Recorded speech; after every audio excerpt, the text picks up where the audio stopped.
നമസ്കാരം. ടേസ്റ്റ്ബഡ്സിൻ്റെ പുതിയൊരു വീഡിയോയിലേക്ക് എല്ലാവർക്കും സ്വാഗതം. ഇന്ന് നമുക്ക് വെറും 2 മിനിറ്റിൽ എങ്ങനെ എളുപ്പത്തിൽ മയണൈസ് റെഡിയാക്കി എടുക്കാമെന്ന് നോക്കാം. അതേപോലെ ഇനി ഞങ്ങളുടെ ഈ ചാനൽ സബ്സ്ക്രൈബ് ചെയ്യാനുള്ളവർ പ്ലീസ് സബ്സ്ക്രൈബ് ചെയ്ത് സപ്പോർട്ട് ചെയ്യുക. അപ്പോൾ നമുക്ക് വീഡിയോയിലേക്ക് പോയാലോ. മയണൈസിനായി ഞാനിവിടെ 2 മുട്ട എടുത്തിട്ടുണ്ട്. 2 മുട്ടയിൽ ഒരു മുട്ട കംപ്ലീറ്റ് ആയിട്ടും ഒറ്റേതിൻ്റെ വൈറ്റ് മാത്രമേ എടുത്തിട്ടുള്ളൂ. ഇപ്പോൾ എഗ് വൈറ്റൊക്കെ തന്നെ വെച്ചിട്ട് നമുക്ക് മയണൈസ് പ്രിപ്പയർ ചെയ്തെടുക്കാം. പറ്റും, അതിനും കുഴപ്പമൊന്നുമില്ല. ഇനി അതിലേക്ക് ഒരു 2 അല്ലി വെളുത്തുള്ളിയും കൂടെ ചേർത്ത് കൊടുക്കാം. അപ്പോൾ ഗാർലിക്കിൻ്റെ ഫ്ലേവർ കുറച്ചുകൂടെ വേണമെങ്കിൽ ഒരു 1-2 കൂടെ ചേർത്ത് കൊടുക്കാം. നമുക്കൊന്ന് ബീറ്റ് ചെയ്തെടുക്കാം. ബീറ്റ് ചെയ്യുമ്പോൾ എപ്പോഴും മിക്സിയുടെ ബാക്ക്വേർഡ് നോബ് തിരിച്ച് വേണം ബീറ്റ് ചെയ്യാൻ. അല്ലെങ്കിൽ ഇപ്പം നോർമലി നമ്മൾ ചെയ്യുന്ന പോലെയാണെങ്കിൽ അത് ചൂടായിട്ട് നമുക്ക് ആ പ്രോപ്പർ കൺസിസ്റ്റൻസി കിട്ടത്തില്ല. അപ്പോൾ എപ്പോഴും ബാക്ക്വേർഡിലിട്ട് പോസ് ചെയ്ത് ബീറ്റ് ചെയ്തെടുക്കാം. ഇനി ഇതിലേക്ക് ഒരു 2 ടേബിൾ സ്പൂൺ നാരങ്ങാനീര് നമുക്ക് ഒഴിച്ചു കൊടുക്കാം. നാരങ്ങാനീരിന് പകരം വിനാഗിരി ആണെങ്കിലും മതി. ഇനി ഒരു 1/4 ടീസ്പൂൺ പഞ്ചസാര, ഇനി ഒരു പിഞ്ച് ഉപ്പ്, ഇത്ര ഇട്ടിട്ട് നമുക്കൊന്നുകൂടെ ബീറ്റ് ചെയ്തെടുക്കാം.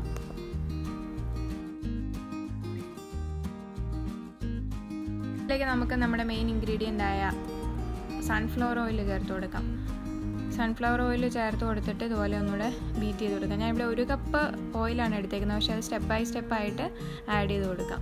ബീറ്റ് ചെയ്യുക, ആഡ് ചെയ്യുക, അങ്ങനെ ഈ പ്രോസസ്സ് ഇങ്ങനെ കണ്ടിന്യൂ ചെയ്തുകൊണ്ടിരിക്കുക. അപ്പോൾ ഇവിടെ സൺഫ്ലവർ ഓയിൽ ഞാൻ എടുത്തതേ ഉള്ളൂ. ഒലീവ് ഓയിലാണെങ്കിൽ യൂസ് ചെയ്യാം, കോക്കനട്ട് ഓയിൽ യൂസ് ചെയ്യല്.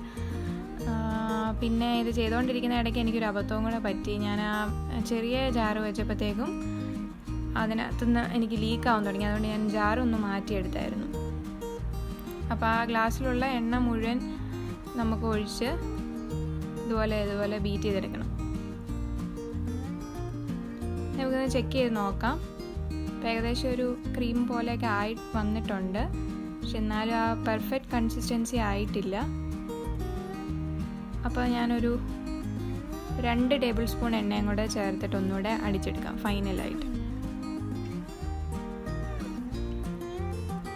ഇതിപ്പോൾ ഇങ്ങനെ നോക്കുമ്പോൾ കുറേ നേരമുണ്ടെന്ന് തോന്നിയാൽ വളരെ സിമ്പിളാണ് ഇത് ഉണ്ടാക്കാൻ വേണ്ടി. പെട്ടെന്ന് തന്നെ നമുക്ക് റെഡിയാക്കാം. ഇപ്പോൾ കണ്ടില്ലേ, നമ്മുടെ പെർഫെക്റ്റ് കൺസിസ്റ്റൻസിയിൽ നമ്മുടെ മയണൈസ് റെഡി ആയിട്ടുണ്ട്. നല്ല തിക്കായിട്ടുള്ള മയണൈസ്. അപ്പോൾ ഇതെല്ലാവരും എന്തായാലും വീഡിയോയിൽ ട്രൈ ചെയ്ത് നോക്കുമല്ലോ.